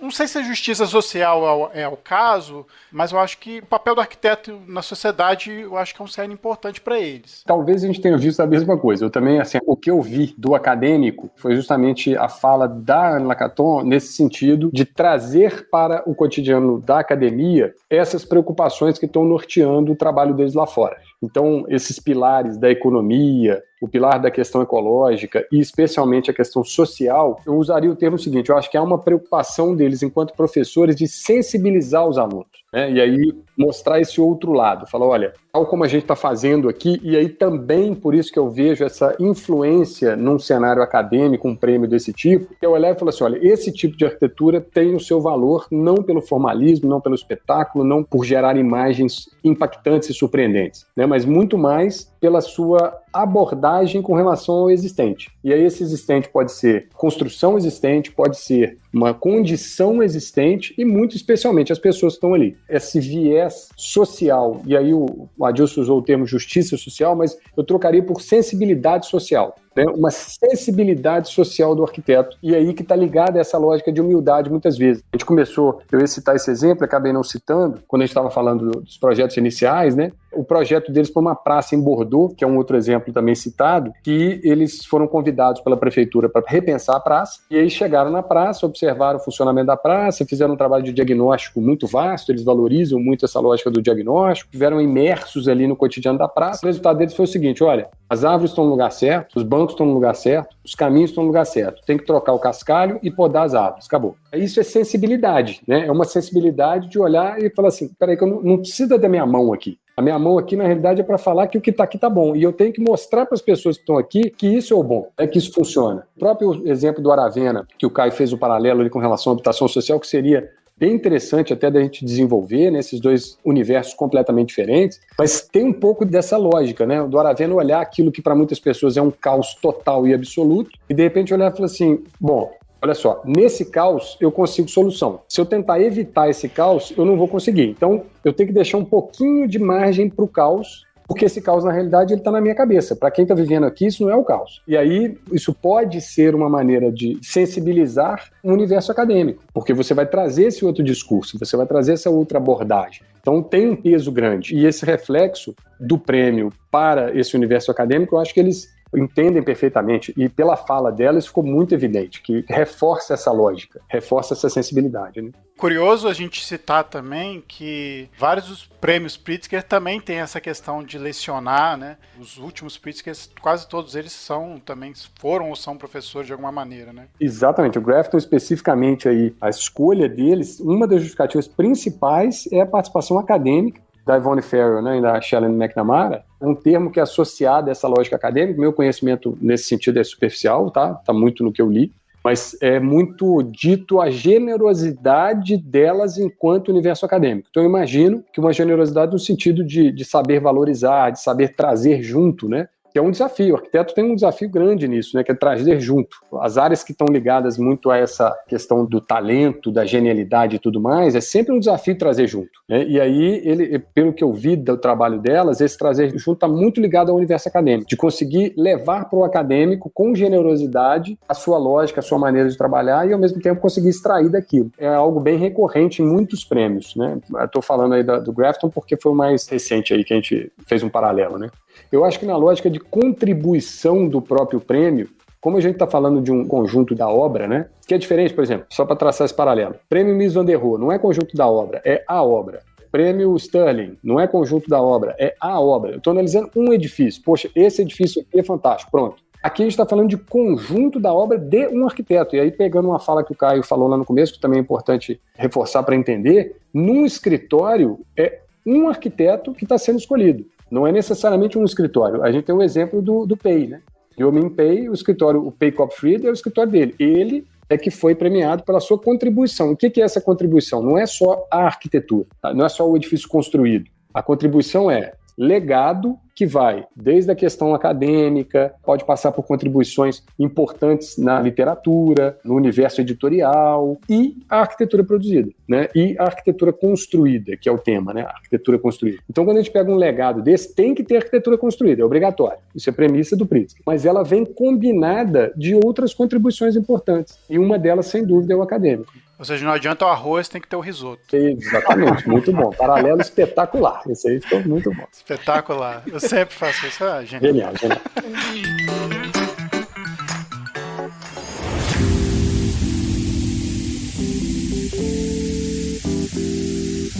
Pra gente encerrar, a gente podia falar um pouco das casas, né? Que eu acho que as casas têm um componente interessante que foge um pouco da questão dos conjuntos habitacionais e tem uma leitura muito interessante da questão do material e da questão dessa coisa do dentro para fora, né? Um dos primeiros projetos que eles fazem, logo depois que eles voltam da África, né? Que é uma casa que parece um galpão, assim, ela toda fechadona, ao mesmo tempo que ela pode ficar toda fechada, ela se abre para trás, ela faz uma estufa de policarbonato atrás. Eu fico me perguntando se seria muito quente, mas é a França, não é o Brasil, né? Enfim. Interessante, né? Porque cai nisso do susto visual, né? Nesse sentido, eu acho que o de dentro para fora faz muito sentido. Porque a casa, ela recebeu um anexo, né? Ela tem um anexo que é essa estufa. E é literalmente uma estufa. É o aprendizado ali da tipologia, onde você tem uma estrutura muito leve, muito barata, e você tem um ganho de espaço efetivo. Eles dobram o tamanho da casa com a estufa. E essa estufa, ela é manipulável, né? Você pode abrir determinados locais, fechar outros, e aí com isso você ou retém o ar quente totalmente,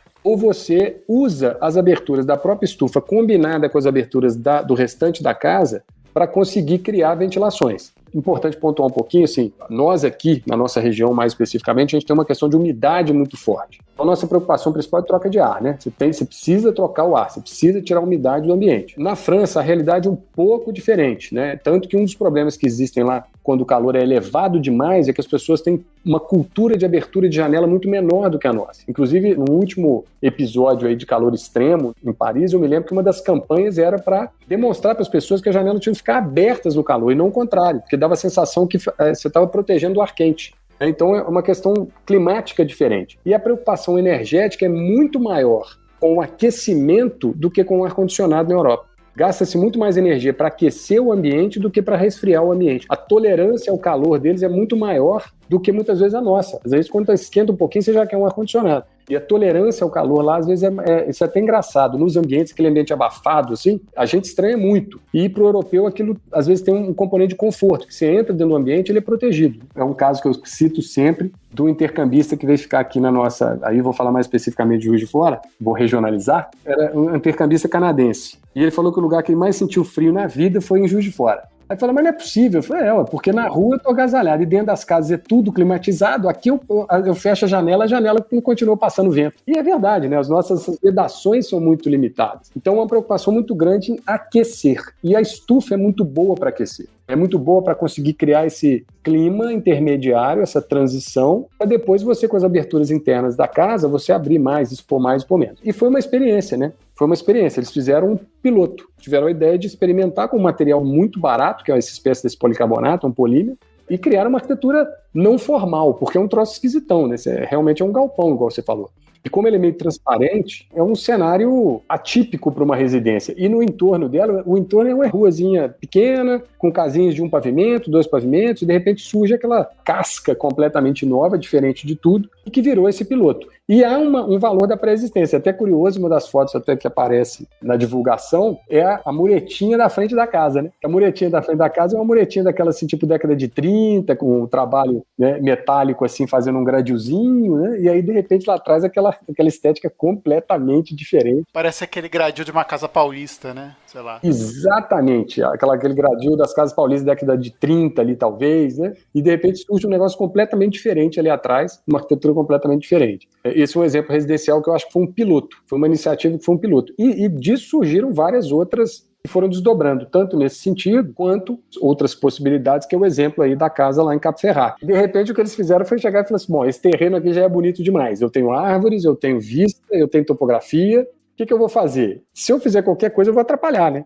Eu vou atrapalhar isso aqui. O que eu tenho que fazer? Eu vou descolar do chão, vou construir no meio das árvores, vou criar uma laje de piso, um piso, que não é nem laje, né, metálico, um piso muito leve, uma cobertura muito leve, vou enfiar 3 quartinhos aqui atrás, ou 4 quartinhos, não me lembro, e na frente um espaço integrado com visual para a vista, que é o bonito. Quer dizer, é uma sensação realmente de não competir com aquilo que está ali. Eu não quero competir com o que está ali. E confesso a você, aí eu vou me permitir um depoimento pessoal. Esteticamente me incomoda até, tá? Pessoalmente falando. Me incomoda um pouco a ausência de tudo, né? A ausência de acabamento, aquela... Assim, você não sabe se as coisas estão ali porque é para ser daquele jeito mesmo ou se é porque ficou daquele jeito mesmo, entendeu? Esqueceu de pagar o pedreiro ou coisa assim, né? Exatamente, Era para ser desse jeito ou porque chegou no momento o pedreiro foi embora e ficou desse jeito aqui, né? Me incomoda um pouco, mas a justificativa eu acho ela muito plausível e dá para entender o caminho que chega até aí. Eu acho até a casa que eles fazem em Bordeaux é mais interessante. É meio pós-moderno, né? Um dos materiais curiosos. Inclusive, a primeira casa que vocês falaram, ela lembra um pouco o que o Gehry quis fazer com uma coisa meio de experimentar novos materiais. E tudo bem que tem a forma mais calafobética que o Gehry faz, mas esse experimentalismo que o Gehry tinha no início da carreira lembra um pouco. Eu ia falar exatamente a mesma coisa, mas não entrando em méritos de projeto, tem algumas coisas assim que eu acho que são interessantes destacar, já que a gente começou falando sobre Star System e todas essas coisas. A primeira delas é a imagem que está no site do Pritzker da Casa de Bordeaux, né? Eu acho sensacional que ali os muros da parte dos fundos estão com problema de reboco. Dá para ver que foi feito um recorte no muro e foi só jogado um reboquinho, um chapisquinho. A grama não é grama, a grama é capim, né? Exatamente, essa é a primeira questão. Então, isso para mim é uma coisa que quando eu dava aula, eu sempre falava aos meus alunos, falo isso com meus clientes hoje, a verdadeira arquitetura, né? Muito lindo, maravilhoso, você ter uma casa, depois você liga para todos os teus fornecedores e encher a casa de móveis bonitos, tirar foto e daí publicar isso. Mas essa não é a verdadeira arquitetura, né? A verdadeira arquitetura é aquela que tem um móvel antigo, que você aguenta a tua avó, que você não quer jogar fora, que tem, né, o sofá que é confortável, mas tem um rasguinho aqui porque o cachorro deu uma mordida, enfim. Essa é a arquitetura de verdade, né? Me chamou muito a atenção que todas as fotos das casas, assim, quer dizer, todas as casas, com uma exceção, que é a casa em Dordogne, todas elas têm móveis antigos, eles estão meio não organizados milimetricamente, aonde deveriam estar em projetos, sabe? Não são projetos de Pinterest, né? E eu não tenho nada contra o Pinterest, eu só não gosto das coisas que são feitas para ser uma coisa diferente do que elas são, né? Casa é casa, né? Inclusive, estou falando com vocês de uma mesa que já veio do meu 3º apartamento e está aqui comigo, né? Ainda. A outra questão que eu acho que é interessante comentar, diferente da tipologia dos edifícios, que é uma tipologia onde houve uma mudança de uma fachada que era uma fachada muito mal vista no horizonte urbano, eu vejo que essas fachadas, a fachada da Casa Floirac, que é Floirac, que é a da casa da mãe da Anne, né? Cap Ferret, a casa em Bordeaux, também um pouco menos, mas elas, eu vejo que a questão acadêmica ela é muito mais importante, e eu não estou tirando mérito disso, mas é muito mais importante do que a questão estética. E eu entendo também que o Prêmio Pritzker, ou o júri do Prêmio Pritzker, se eles estão interessados, e é por isso que eu digo que eles foram eleitos, na minha visão, pela questão das torres, porque as torres elas ficaram muito mais elegantes, muito mais discretas, muito melhores do que elas eram.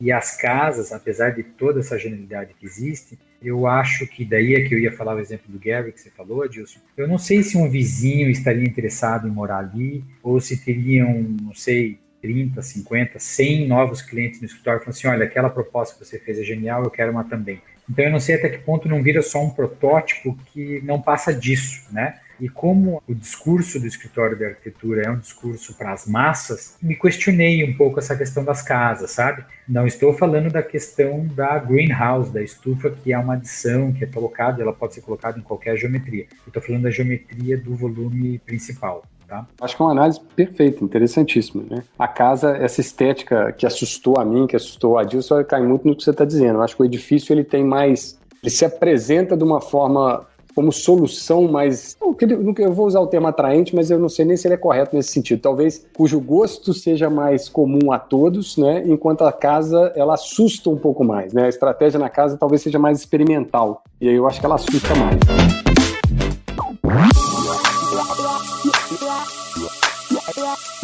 Bom, então eu vou chamar vocês para, infelizmente, terminar o papo, mas dar a dica aí para quem tá ouvindo a gente. A gente está falando tanto da questão do valor da pessoa, né? E aí, num certo sentido, essa preocupação do design focado na pessoa, um termo que está cada vez mais recorrente aí. Mas é um livro, não sei se vocês já se depararam, é um livro novo do Ian Gehl, que é A Vida na Cidade, Como Estudar. Na realidade, é um desdobramento do Cidade para Pessoas, e eu estava pesquisando um pouquinho de Cidade para as Pessoas, peguei até emprestado com um amigo meu o A Vida na Cidade, Como Estudar, foi uma dica dele, inclusive, né? E a partir disso eu comecei a fazer um paralelo entre os dois livros. E até é interessante como é que quando você tem uma narrativa assim, que ela é muito forte, ela vai permeando de um livro para o outro, e o exercício é interessante exatamente de achar as diferenças, né? Onde um é muito mais uma análise e o outro é uma metodologia. Eu acredito que todo mundo conhece o Cidade para Pessoas, tenho certeza que já foi dica aqui em algum momento. Esse está sendo um exercício interessante comparativo, de olhar as duas abordagens aí. Mas sempre o foco no indivíduo, né? Quer dizer, o foco nas pessoas e entender que muitas vezes a necessidade da arquitetura não é obrigatoriamente intervir. Muitas vezes é conseguir respeitar o que está ali. E eu acho que são lições do Gehl e são lições que, pelo menos no discurso aí do escritório, né, de tudo isso que a gente está falando, acho que está muito ligado aí ao trabalho da Lacaton e do Vassalo, né? Eu até tinha uma dica, mas pensando aqui, eu vou mudar a minha dica. A gente, inicialmente, no cast, começou falando sobre o contraponto do Grafton Architects com Lacaton e Vassalo. Para quem não conhece o trabalho do Grafton Architects, fica aí a dica, entrem no site deles e vejam os trabalhos. As duas arquitetas tiveram ou têm uma produção muito mais focados em edifícios institucionais, mas eles são de uma qualidade de espaço, qualidade de materiais, qualidade de iluminação natural, qualidade com o entorno, sinergia dos usuários do espaço, enfim, é primoroso, vale muito a pena.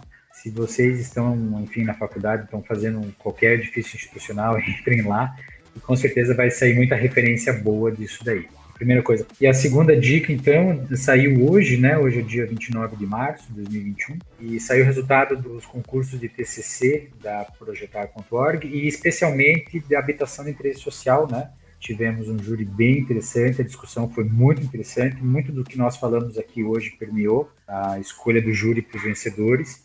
Enfim, eu fico muito contente de saber que nós temos projetos com um nível de preocupação com o entorno, com o ser humano, com o meio ambiente, com tudo isso, muito elevado. Então fica aí a dica também. É uma coisa que até tem que falar mais, assim, dos projetos que estão lá na Projetar, que todos os projetos são registrados, as pranchas, assim. Vale muito a pena dar uma olhada se você, não só para quem está a fim de tentar concursos, mas para quem faz projeto, ainda mais que está na faculdade, assim, de ver como é que é uma prancha, paginação, parte gráfica, é muito legal, assim, é uma experiência muito bacana. Vale muito a pena visitar o site da Projetar. Isso fica como dica não só do episódio de hoje, mas de sempre, assim. A minha vai ser um vídeo que está no YouTube, no canal da Harvard, né, da escola de design, né, de Harvard, que é uma aula deles mesmo, né, da dupla. E aí eles abordam um pouco sobre o processo de projeto deles, o que eles valorizam, e até na descrição, né, dessa palestra, dessa aula, fala um pouco, enquanto o Bruno estava falando, né, da dica dele, né, e falando das casas, né, dessa questão de se assustar, às vezes, um pouco, né, com a ausência aparente de uma preocupação compositiva ali e tal. legal. Na descrição da aula, ressalta exatamente uma visão deles sobre a beleza, por exemplo, né? Que a beleza, ela acontece quando as pessoas se sentem bem, quando a luz interna é bonita, quando o ar é agradável, e tipo assim, e realmente trazendo essas questões, né, mais do interior e da extrema apropriação das pessoas no espaço como um grande mote de projeto. Então, é uma aula interessante para ver exatamente esse discurso, né? Como é que eles desenvolvem isso e abordam isso através de exemplos de projetos que eles vão trazer. Se chama Freedom of Use, é o nome da palestra, né? E tá no YouTube da Harvard School of Design. Parênteses, eles fazem uma coisa muito corajosa, eles colocam o custo da obra em cada um dos projetos das casas, né? Em tudo, né? Corajosa, sim, sem dúvida. Deixa eu até fazer um comentáriozinho sobre o Grafton aí, que foi muito legal o Caio buscar isso novamente como uma dica. Interessante, assim, a gente falou muito da questão espacial, realmente fica a dica no caso da Grafton, porque uma das citações do júri é o domínio em corte, e é uma fala que eu acho muito interessante, quem me lembrou na hora, o Rafael Monel, com Inquietudes Teóricas e Estratégias Projetual na obra de 8 arquitetos contemporâneos, que ele fala do Sterling, que é um arquiteto que domina a arquitetura em corte, e o Grafton é muito isso, assim. É impossível entender um projeto dele se você não conseguir ver ver pelo corte, porque é muito espacial. O que você vê de fora não é necessariamente o que você está vendo lá dentro, e esse domínio da espacialidade do trabalho delas é realmente surpreendente, uma arquitetura surpreendente. Bom, minha dica, depois dessas várias dicas muito legais aqui, eu vou dar uma dica mais simples. Esse livro eu já falei aqui como dica, mas como eu citei ele algumas vezes aqui, acho que vale a pena, até porque o preço dele é um preço camarada. É o livro do Zé Maria Montaner, A Condição Contemporânea da Arquitetura, que é uma espécie de continuidade de um livro dele que é importante pra caramba, que é o Depois do Movimento Moderno. Interessante notar que, assim, toda vez que a gente tem um laureado do Pritzker, a gente vai procurar nesse livrinho pra ver se o Montaner cita ele de alguma maneira. Então, é interessante até como uma brincadeira que a gente faz aqui de 2 em 2 anos, né? A respeito do Pritzker, a gente comenta assim, vamos ver se o Montaner citou lá Caton e Vassal. E tava lá, citado e descrito muito bonitinho aí. Bom, fica a dica para esse livro, tá um preço camarada, Condição Contemporânea da Arquitetura, Zé Maria Montaner. E é isso. Bruno, Caio, muito obrigado pela conversa que a gente teve aqui, é sempre muito bom, sempre tem hora que tem que acabar, mas enfim, senão a gente ficaria 3 horas aqui conversando. Obrigado pela presença de vocês aqui. Isso aí, tamo junto, gente. É sempre um prazer. E é sempre um prazer ter essa aula de arquitetura com o Bruno, né? Que isso, quem me dera, que isso. Não, eu que tenho que agradecer muito, gosto muito, e o que eu falo que eu aprendo muito não é da boca para fora, não. É porque eu acho interessante quando a gente trata, às vezes, do mesmo tema e cada um vem com a sua contribuição, o olhar aí do Caio, essa preocupação de olhar em Bordeaux, esse histórico da arquitetura moderna, do Corbusier, quer dizer, a sensibilidade de ter pessoas diferentes falando do mesmo tema é um aprendizado enorme. Então, acho que o modelo do cast, esse modelo que vocês construíram, ele é muito bacana por causa disso, porque você traz contribuições diversas, né? E isso amplia muito a maneira de entender. Eu só tenho a agradecer. Prazer enorme. Pô, a gente que agradece, imagina. Lili, mais um. Ótimo, sempre um diálogo maravilhoso e a gente sai construindo novas visões. Concordo super com o Bruno aí, agradeço o elogio pertinente aí ao cast, mas sem dúvida nenhuma é a fluidez dessa conversa que faz a coisa ficar boa mesmo, né? A gente se soltar e aprender se divertindo, né? Obrigada, Bruno, Caio, né? Mais uma vez aí pela excelente contribuição de vocês. Para mim foi um ganho e tanto. A gente volta na semana que vem com mais um episódio para vocês e até mais.